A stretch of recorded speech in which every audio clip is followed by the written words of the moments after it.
Assalamualaikum warahmatullahi wabarakatuh. Perkenalkan nama saya Nusuci Arina Bani dengan NIM 2204248. Di sini saya akan menjelaskan dari bagian-bagian yang dikasih oleh dosen pengampu saya yaitu Bu Yulia Hanesalina yang ada di dalam e-learning. Jadi yang pertama itu ada biroklinika karakteristik, itu adalah atribut pribadi individu yang dapat diamati atau diukur dan mempengaruhi perilaku mereka. Ini mencakup faktor-faktor seperti usia, jenis kelamin, pendidikan, dan pengalaman kerja. Dalam konteks aplikasi perilaku individu, biroklinika karakteristik berperan penting karena dapat memberikan wawasan tentang bagaimana faktor-faktor ini mempengaruhi perilaku seorang. Ada contoh aplikasi biroklinika karakteristik dalam studi perilaku individu. Pertama itu ada rekrutmen dan seleksi karyawan. Jadi saat memilih karyawan baru, perusahaan dapat mempertimbangkan biroklinika karakteristik seperti pendidikan, pengalaman kerja sebelumnya, dan usia untuk menilai kualifikasi dan potensi kinerja calon karyawan. Lalu yang kedua itu ada penelitian sosial. Jadi dalam penelitian sosial, peneliti sering memperhitungkan biroklinika karakteristik seperti usia, jenis kelamin, dan latar belakang etnis dalam analisis mereka untuk memahami pola perilaku masyarakat. Lalu yang ketiga itu ada pengembangan karir. Jadi ada biroklinika karakteristik itu seperti pendidikan dan pengalaman kerja dapat membantu individu memperkirakan jalur karir mereka dan membuat keputusan strategis tentang pengembangan keterampilan dan pencapaian tujuan karir.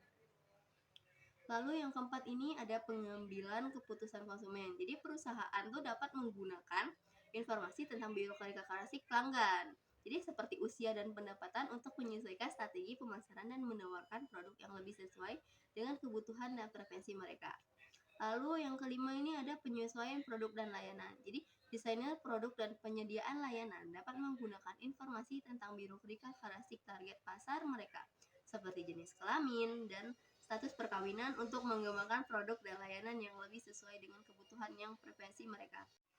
Lalu selanjutnya ini ada personality, adalah kumpulan yang karakteristik psikologis yang mencakup pola pikir, perasaan, dan perilaku yang konsisten dan unik bagi setiap individu.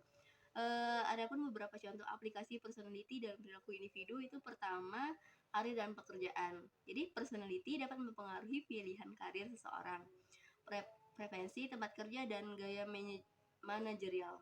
Lalu yang kedua ini ada hubungan dan interaksi sosial. Jadi personality memainkan peran penting dalam bagaimana seseorang berintegrasi dengan orang lain. Lalu yang ketiga ini ada manajemen emosi.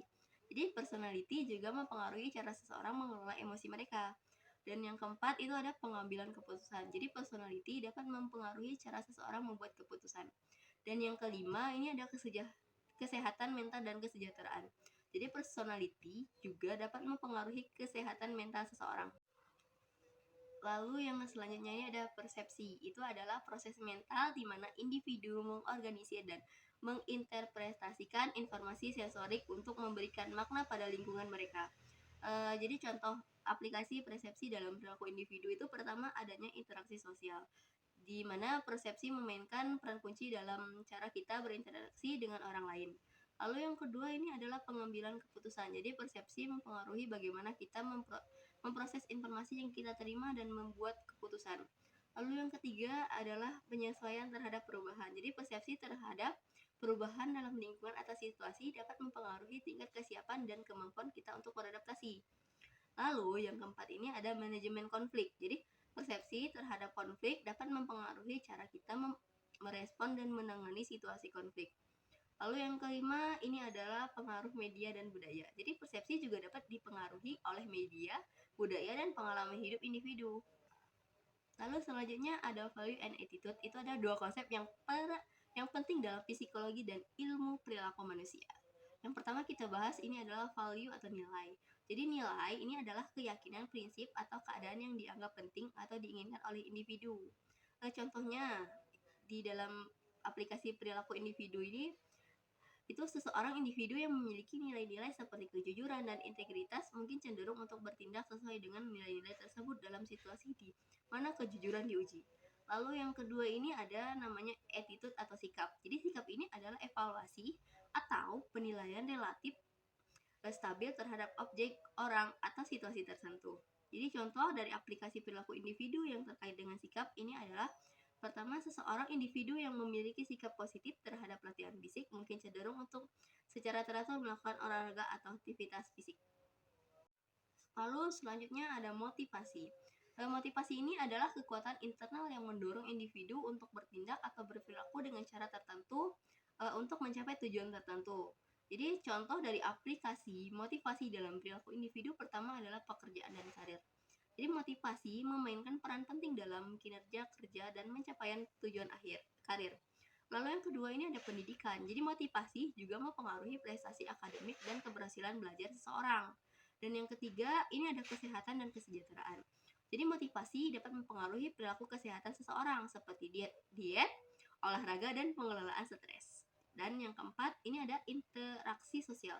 Jadi motivasi juga dapat mempengaruhi cara seseorang berintegrasi dengan orang lain dan membentuk hubungan sosial. Lalu yang kelima ini adalah pencapaian tujuan pribadi.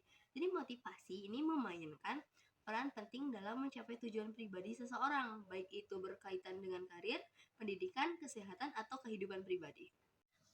Lalu selanjutnya di sini ada individual learning, merujuk pada proses pembelajaran yang terjadi pada tingkat individu, di mana seseorang memperoleh pengetahuan, keterampilan, atau pemahaman secara independen. Lalu selanjutnya ini ada individual learning, itu merujuk pada proses pembelajaran yang terjadi pada tingkat individu, di mana seseorang memperoleh pengetahuan, keterampilan, atau pemahaman secara independen. Dalam konteks aplikasi perilaku individu, individual learning dapat dikaitkan dengan aplikasi yang dirancang untuk mendukung pembelajaran personal dan mengembangkan diri.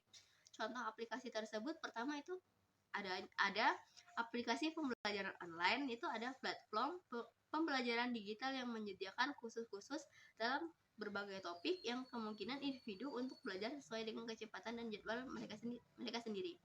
Lalu yang kedua ini ada namanya aplikasi pembaca dan audio buku. Yang ketiga itu ada aplikasi pembelajaran bahasa. Yang keempat ini ada aplikasi pembelajaran dan keterampilan. Dan yang kelima ini ada aplikasi pembelajaran berbasis. Selanjutnya ini ada individu decision making, itu adalah proses di mana seseorang membuat keputusan secara independen berdasarkan preferensi, tujuan, dan penilaian pribadi mereka.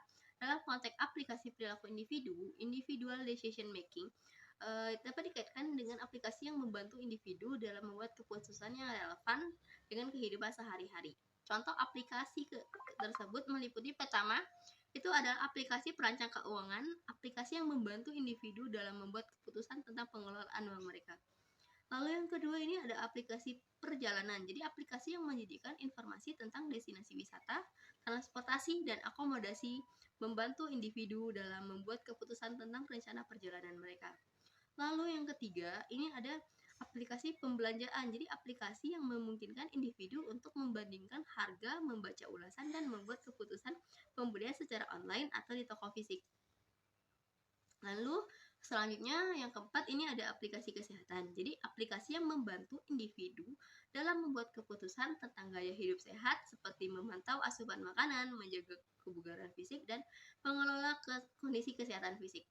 Lalu yang terakhir yang kelima ini adanya aplikasi produktivitas. Jadi aplikasi yang membantu individu dalam mengatur jadwal, menetapkan prioritas, dan mengelola tugas, membantu mereka membuat keputusan yang efisien dalam mengelola waktu dan sumber daya mereka. Mungkin sekian dari penjelasan saya tentang materi tugas kelima. Mohon maaf bila ada kurang dan lebihnya. Saya tutup dengan assalamualaikum warahmatullahi wabarakatuh.